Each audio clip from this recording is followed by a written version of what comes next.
મિત્રો આજે આપણે વાત કરવાના છીએ કપાસના વાવેતર માટેની સહાય યોજના વિશે જેમના ઓનલાઈન ફોર્મ ભરાવાના શરૂ થઈ ગયેલ છે. ઓનલાઈન ફોર્મ કેવી રીતે ભરવું એના વિશે આજે આપણે આ વિડીયોની અંદર ચર્ચા કરીશું. મિત્રો આના માટે તમને ડાયરેક્ટ 27,000 રૂપિયા તમારા બેંક ખાતાની અંદર છે જમા કરી દેવામાં આવશે. તો ફોર્મ ભરવા વિશે સંપૂર્ણ માહિતી તમારે જોતી હોય તો આ વિડીયોને પૂરો જોજો. જો તમને વિડીયો ગમે તો લાઈક કરી દેજો અને તમારા મિત્રો સુધી શેર કરજો. ચાલો શરૂ કરીએ. મિત્રો સૌપ્રથમ તમારે કોઈ એક બ્રાઉઝરની અંદર આવી અને આઈ ખેડૂતનું પોર્ટલ છે ઓપન કરી લેવાનું છે. આ લિંક હું તમને ડિસ્ક્રિપ્શનમાં આપી દઉં છું, ત્યાંથી પણ તમે ડાયરેક્ટ આવી જશો. હવે મિત્રો અહીંયા લાભાર્થી નોંધણી આવું તમને એક ઓપ્શન જોવા મળે છે. તો આ ઓપ્શન ઉપર આપણે ક્લિક કરી દેશું. જેવું તમે ક્લિક કરશો એટલે આ પ્રકારે રજીસ્ટ્રેશનનું ફોર્મ છે એ ઓપન થઈ જશે. તમે જોઈ શકો છો કે અહીંયા આપણે આધાર KYC લાભાર્થી નોંધણીની વિગતો. તો એમાં મિત્રો ખેડૂતનો પ્રકાર, જેમ કે ખેડૂત સંસ્થા કોઈ હોય તો એ સંસ્થાકીયમાં સિલેક્ટ કરશે અને ખેડૂત સિવાયના કોઈ અન્ય હોય તો એ આના ઓપ્શન ઉપર સિલેક્ટ કરશે. તો આપણે મિત્રો ખેડૂતને સિલેક્ટ કરી લઈશું. જેવું તમે સિલેક્ટ કરશો એટલે મિત્રો અહીંયા તમારો મોબાઈલ નંબર નાખવાનો ઓપ્શન છે એ તમારે આવશે, જે તમારે નાખી દેવાનો છે. એ જ રીતે તમારે આધાર કાર્ડ નંબર છે એ આ ખાનાની અંદર આપી દેવાનો છે. ત્યાર પછી મિત્રો અહીંયા કણે તમે કઈ રીતે એની ચકાસણી કરવા માંગો છો, તો જો તમારી પાસે ફિંગર પ્રિન્ટર એટલે કે ફિંગર ડિવાઇસ હોય તો એનાથી પણ તમે છે વેરિફિકેશન કરી શકો છો તમારા આધાર કાર્ડનું KYC.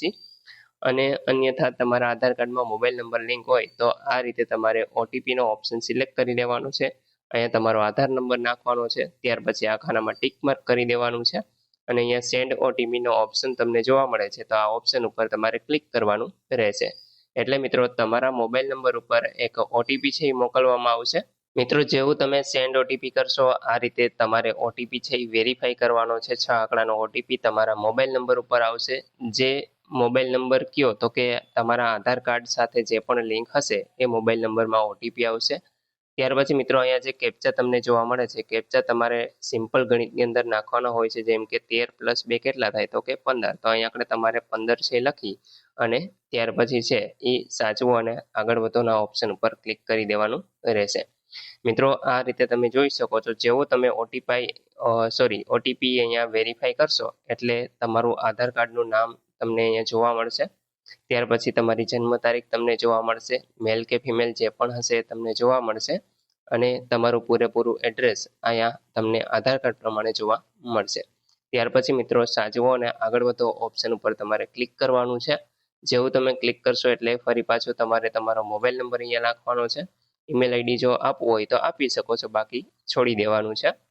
મોબાઈલ નંબર નાખી અને OTP મોકલો આ ઓપ્શન ઉપર તમારે ક્લિક કરી દેવાનું છે. એટલે મિત્રો તમારું જે OTP છે એ તમને મોકલી દેવામાં આવશે. આ રીતે તમારે OTP નાખવાનો રહેશે. 5 આંકડાનો OTP આવશે. એ નાખી ત્યાર પછી અહીંયા પાસવર્ડ તમારે જે પણ રાખવાના હોય એ રાખી દેવાના છે. એ જ પાસવર્ડ ફરી અહીંયા કન્ફર્મ કરવાનો છે.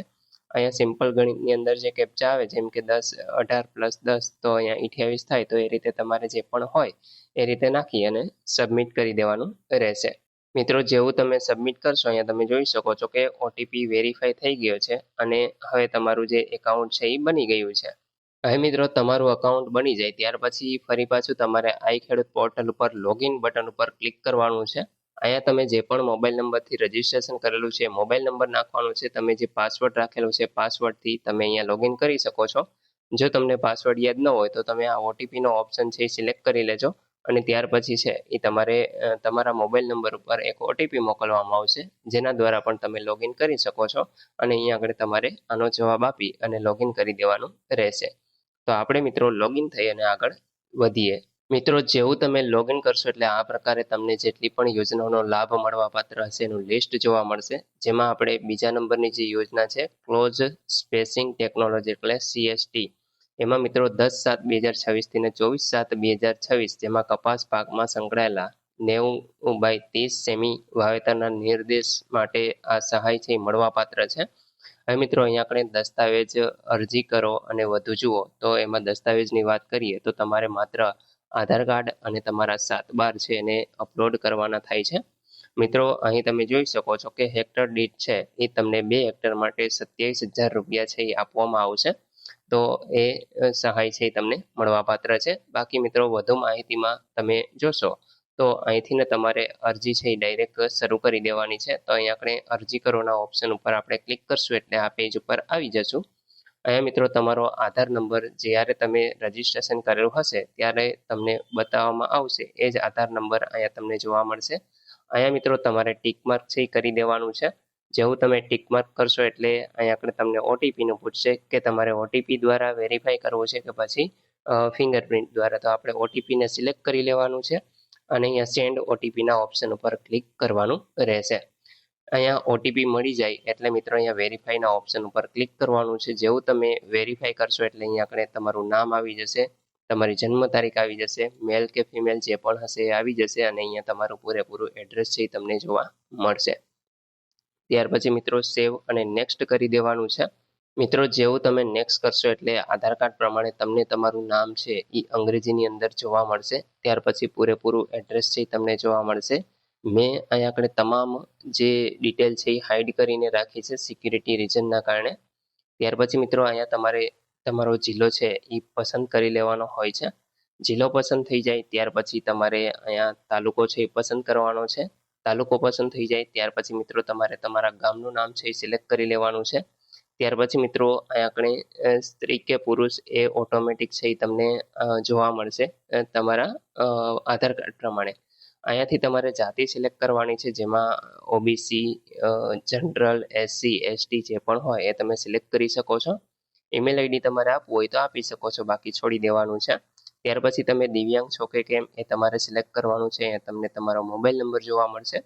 હવે મિત્રો ખેતરનો પ્રકાર, તો એમાં તમે સીમાંત ખેડૂત છો, નાના ખેડૂત છો કે મોટા ખેડૂત છો એ હેક્ટર દીઠ છે એ તમને જોવા મળશે. તો એમાંથી તમે જે પણ કેટેગરીમાં આવતા હોય એ કેટેગરી તમારે સિલેક્ટ કરી લેવાની રહેશે. હવે મિત્રો અહીં તમારે છે એ પાકનું કહેવાનું છે, જેમ કે 90 x 30 સેમીમાં અંતરે તમે વાવેતર કરેલું છે કે હવે પછી કરવાના છો, તો એ તમારે અહીંથી કહેવાનું રહેશે. તો એ કહી અને તમારે છે એ અહીંયા સેવ એન્ડ નેક્સ્ટ કરશો એટલે બેંકની વિગત છે ભરવાની થાય છે. તો અહીંયા મિત્રો આઈએફએસસી કોડ નાખી તમારે નંબર ચકાસોના ઓપ્શન ઉપર ક્લિક કરવાનું છે. એટલે અહીંયા આપણે બેંકનું નામ આવી જશે, બ્રાન્ચ આવી જશે અને જિલ્લો છે એ તમારે પસંદ કરવાનો છે. ત્યાર પછી તમારે ખાતા નંબર અહીંયા લખવાનો છે. એ જ ખાતા નંબર ફરી પાછો અહીંયા દાખલ કરવાનો છે.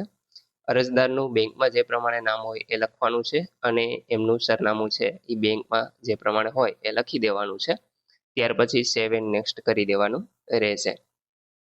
ત્યાર પછી મિત્રો વાત કરીશું જમીનની વિગતની. તો જમીનની વિગત માટે અહીંયા આપણે તમને એડનો ઓપ્શન જોવા મળે છે. આ ઓપ્શન ઉપર તમારે ક્લિક કરવાનું છે. જેવું તમે ક્લિક કરશો એટલે આ પ્રકારે ખાતેદાર છે એને તમારે પસંદ કરવાનો છે. ત્યાર પછી જમીનનું નામ આવશે, અહીંયા જિલ્લો, તાલુકો અને ગામનું નામ. તો એ મિત્રો આપણે સિલેક્ટ કરી લઈએ. જેમ કે તમે જોઈ શકો છો જમીનમાં મિત્રો તમે ટ્રાઇબલ લેન્ડ ધરાવતા હોય તો એ, અને જમીન રેકોર્ડ ધરાવતા હોય તો એ સિલેક્ટ કરવાનું. ત્યાર પછી જમીનનું નામ અહીંયા તમારે આપવું હોય તો આપી શકો, બાકી છોડી શકો છો. તમારો જિલ્લો, તાલુકો, ત્યાર પછી ગામનું નામ, અહીંયા ખાતા નંબર આવશે અને ખાતેદારનું નામ ઓટોમેટિક આવી જશે. મિત્રો મેં સિક્યુરિટી રીઝનના કારણે હાઈડ કરીને રાખેલું છે. હવે મિત્રો ઘણા બધાને પ્રશ્ન પણ હશે કે આમાં માની લો કે એકથી વધારે જગ્યાએ જમીન હોય તો શું કરવું. તો મિત્રો તમારા જેટલા પણ 7/12 હોય એને તમારે ડાઉનલોડ કરી લેવાના છે અને એ બધાની એક પીડીએફ છે બનાવવાની છે અને એને અહીંયા અપલોડ કરી દેવાના છે. અને 8 તો એક જ હોય તો એ એક ડોક્યુમેન્ટ છે તમારે અહીંયા પીડીએફ તરીકે અપલોડ કરી દેવાનું છે. તો મિત્રો અહીંથી તમે એને જોઈ પણ શકો છો. આ બંને ઓપ્શન તમને જોવા મળે છે. ત્યાર પછી મિત્રો તમારે અહીંયા સાચવોના ઓપ્શન ઉપર ક્લિક કરી દેવાનું રહેશે. હવે મિત્રો એ બધું થઈ જાય એટલે અહીંયા તમે જોઈ શકો છો કે એક ઓપ્શન છે એ તમને જોવા મળશે, જમીન રેકોર્ડ ધરાવો છો. તમારો આખો રેકોર્ડ આવી જશે. અહીંયા ખાતા નંબર અને નામ ને બધું આવી જશે. મેં હાઈડ કરીને રાખેલું છે. આ જે બોક્સ છે એના ઉપર તમારે ક્લિક કરી દેવાનું રહેશે. આ રીતે તમે જોઈ શકો છો. ક્લિક કરી અને ત્યાર પછી સેવ એન્ડ નેક્સ્ટ કરવાનું છે. જેવું તમે સેવ એન્ડ નેક્સ્ટ કરશો એટલે મિત્રો હવે તમારે તમારું આધાર કાર્ડ અપલોડ કરવાનું છે. તો અહીંયા તમે જોશો તો એડનો ઓપ્શન છે એના ઉપર તમારે ફરી ક્લિક કરવાનું છે. અહીંયા મિત્રો આધાર કાર્ડને તમારે સિલેક્ટ કરવાનું છે. ત્યાર પછી આધાર કાર્ડનો જે પહેલા પેજનો ફોટો છે એ તમારે ફોટાવાળો અપલોડ કરવાનો છે અને બીજી બાજુ જે બાજુ એડ્રેસ હોય એ તમારે અપલોડ કરી દેવાનો છે. એક વખત તમારે જોવું હોય તો એ પણ તમે જોઈ શકો છો. બાકી કંઈ તમારે સૂચના આપવી હોય તો એ તમે અહીંયા લખી શકો છો. આપણે અહીંયા લખતા નથી અને ડાયરેક્ટ સાચવાના ઓપ્શન ઉપર ક્લિક કરી દઈએ છીએ. તો આ રીતે મિત્રો તમે જોઈ શકો છો કે તમારું આધાર કાર્ડ છે એ પણ અહીંયા અપલોડ થઈ ગયું છે. હવે તમારા ચેકબોક્સ છે એના ઉપર ક્લિક કરી દેવાનું રહેશે. મિત્રો ક્લિક કરી દો ત્યાર પછી તમારે છે એ સેવ કરી દેવાનું છે. જેવું તમે સેવ કરશો એટલે આ પ્રકારે છે તમારી અરજી સબમિટ થઈ જશે. અને મિત્રો અહીંયા તમને તમારો અરજી નંબર છે એ મળી જશે. તમે જોઈ શકો છો કે આજની તારીખમાં છે એ આપણે અહીં અપલોડ કરી દીધેલી છે.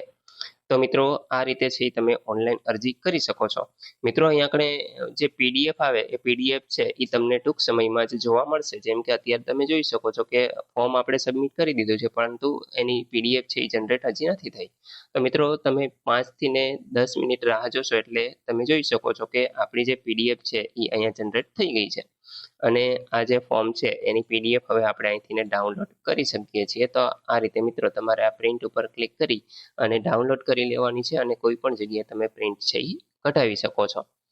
ત્યાર પછી મિત્રો જ્યારે પણ તમારી ખેતીમાં છે એ જોવા આવે માણસો ત્યારે તમારે છે એ બતાવવાનું છે આ ફોર્મ, અને જે વાવેતર પાક તમે કરેલો હોય એ તમારે બતાવી દેવાનું છે. એટલે મિત્રો અહીં છે તમારું મંજૂર છે એ થઈ જશે. તો તમને 27,000 રૂપિયા પર હેક્ટર છે એ મળવાપાત્ર થશે. તો મિત્રો આ રીતે તમે છે એ તમારું ફોર્મ ભરી શકો છો. તો મિત્રો આશા રાખું છું કે આ વિડીયોની અંદર તમને કપાસના વાવેતર માટેની જે 27,000 રૂપિયાની સહાય છે એનું ઓનલાઈન ફોર્મ કઈ રીતે ભરવું એના વિશે સંપૂર્ણ માહિતી મળી ગઈ છે. તેમ છતાં પણ કોઈ પ્રશ્ન હોય તો તમે કોમેન્ટ દ્વારા પૂછી શકો છો. વિડીયોને લાઇક કરી દેજો, તમારા મિત્રો સુધી શેર કરજો અને ચેનલને સબસ્ક્રાઇબ કરી લેજો, જેથી આવી કોઈ પણ માહિતી આપ સુધી પહોંચતી રહે. વિડીયો જોવા બદલ આપનો ખૂબ ખૂબ આભાર. મળીએ એક નવા વિડીયો સાથે. ત્યાં સુધી જય હિન્દ.